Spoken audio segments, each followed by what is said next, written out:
اسرار اقبال، یہ کتاب حسین مہندی رضوی نے لکھی تھی اور اس کی میں کچھ امپورٹنٹ پوائنٹس بتا رہا ہوں۔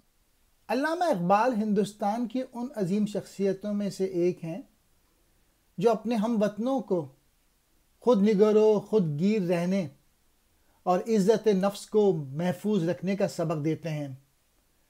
وہ ایسی خودی پیدا کرنا چاہتے ہیں جو کسی ایک منزل پر نہ ٹھہرے اور جس کی یلغار زمان و مکان کے سارے حدود توڑ کر آگے بڑھ جائے۔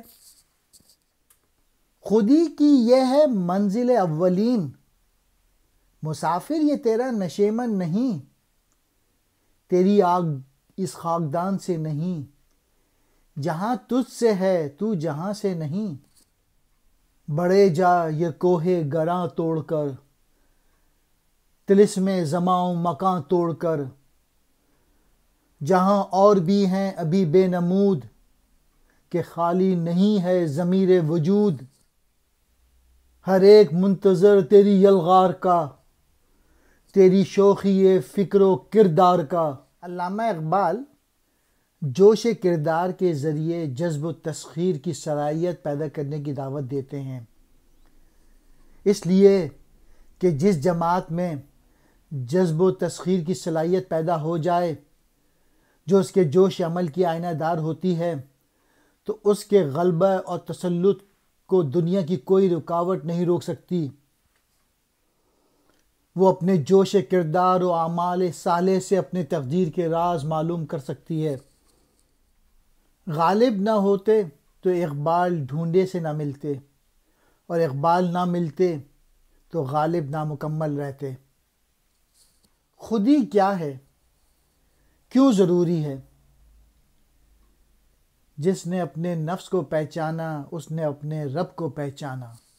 بس خودی کا ایک اثر ہے یہ شہود، اصل شے سر خودی کی ہے نمود۔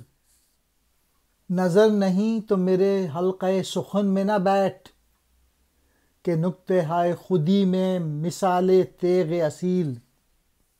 خودی ایک تخلیقی قوت ارادی ہے جو انسان اور کائنات کے دیگر افراد کو ان کے کاررہائے منصبی کی تکمیل کے لیے ارتقاء کی راہ پر لگائے رکھتی ہے۔ ہر شے انفرادیت کی حامل ہے۔ خودی کا کردار ہی یہی ہے کہ وہ اپنے مرکز سے بڑھ کر بیرونی رخ پر پھیلاؤ اختیار کرے۔ لہٰذا خودی جیسے جیسے اپنے مرکز سے دور ہٹتی جاتی ہے، بے شمار درجات انفرادیت رونما ہوتے چلے جاتے ہیں۔ برگساں کے بقول جب میں اپنے شعوری مشاہدے پر نظر ڈالتا ہوں تو معلوم ہوتا ہے کہ میں ایک حالت سے گزر کر دوسری میں پہنچتا رہتا ہوں۔ میں ٹھنڈا ہوتا ہوں یا گرم، خوش ہوتا ہوں یا افسردہ، کام کرتا ہوں یا بیکار، ارد گرد کے نظارے میں منہمک ہوتا ہوں یا کسی خیال میں محو۔ احساسات، جذبات، ارادے، خیالات، کچھ ایسے تغیرات ہیں جن میں میرا وجود بیٹھا ہوا ہے۔ میں بدلتا رہتا ہوں لیکن مٹتا نہیں۔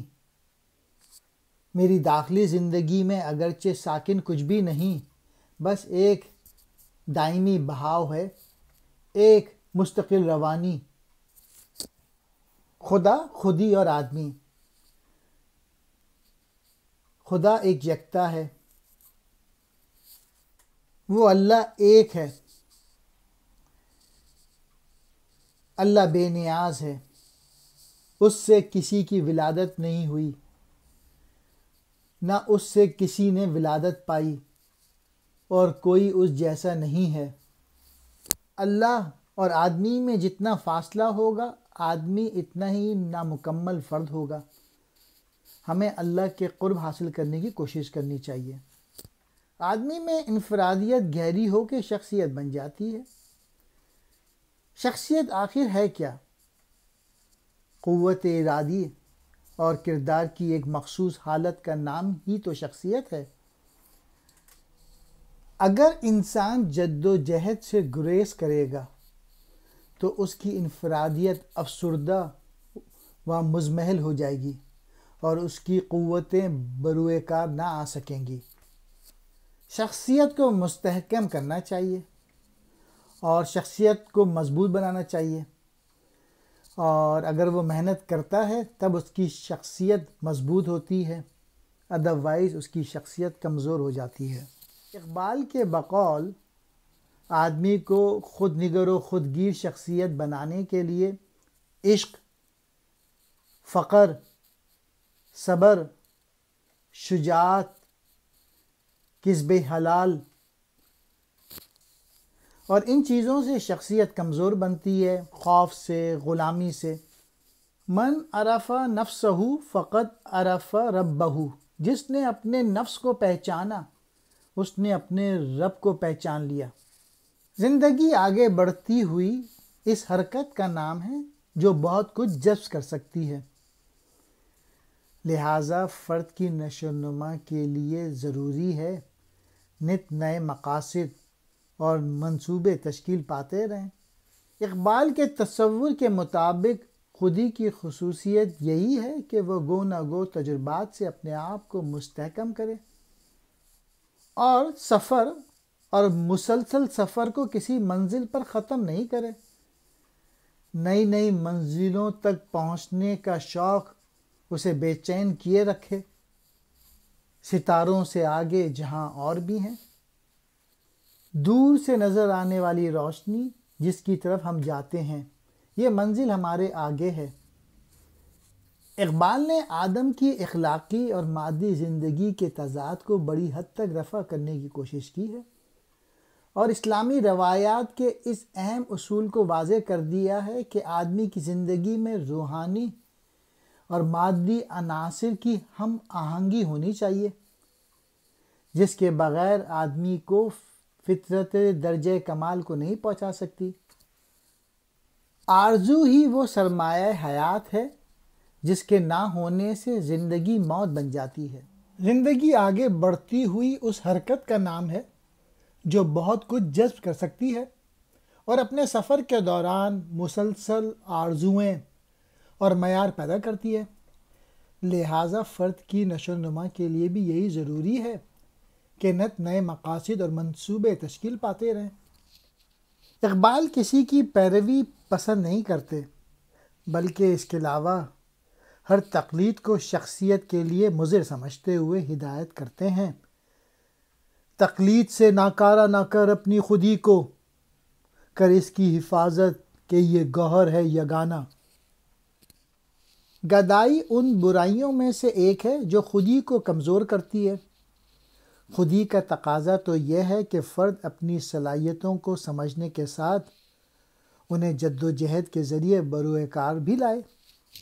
سوال کی لعنت سے بچنے والی صفت خودداری ہے، جس کے معیار کے بطور حضرت عمر فاروق رضی اللہ تعالیٰ کے کردار کو پیش کیا گیا ہے، اور اس واقعے کی طرف اشارہ کیا گیا ہے کہ ایک سفر کے دوران آپ کا تازیانہ ہاتھ سے گر گیا تھا، جسے اٹھانے کے لیے آپ بے نفس نفیس اونٹ سے نیچے اترے اور اتنے سے کام کے لیے بھی کسی کا احسان لینا گوارا نہ رکھ کیا۔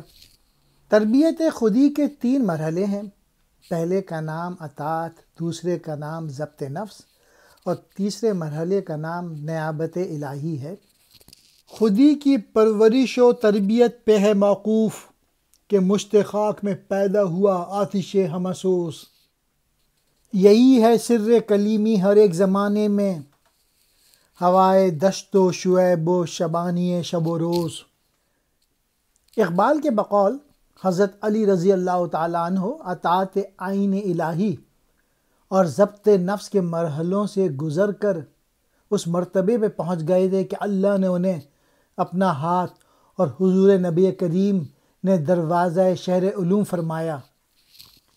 اقبال کے تصور کے مطابق نفس کے سرکش تقاضے خاک یعنی مادے کی خصوصیت سرشت کا نتیجہ ہے، چنانچہ ان کو مطیع کرنے کے لیے جسم کے منہ زور مطالبات پر قابو پانا ضروری ہے۔ حضرت علی رضی اللہ تعالیٰ عنہ نے چونکہ انہیں اپنے بس میں کر لیا تھا، اس لیے ان کا لقب ابو تراب خاک کا باپ ہوا،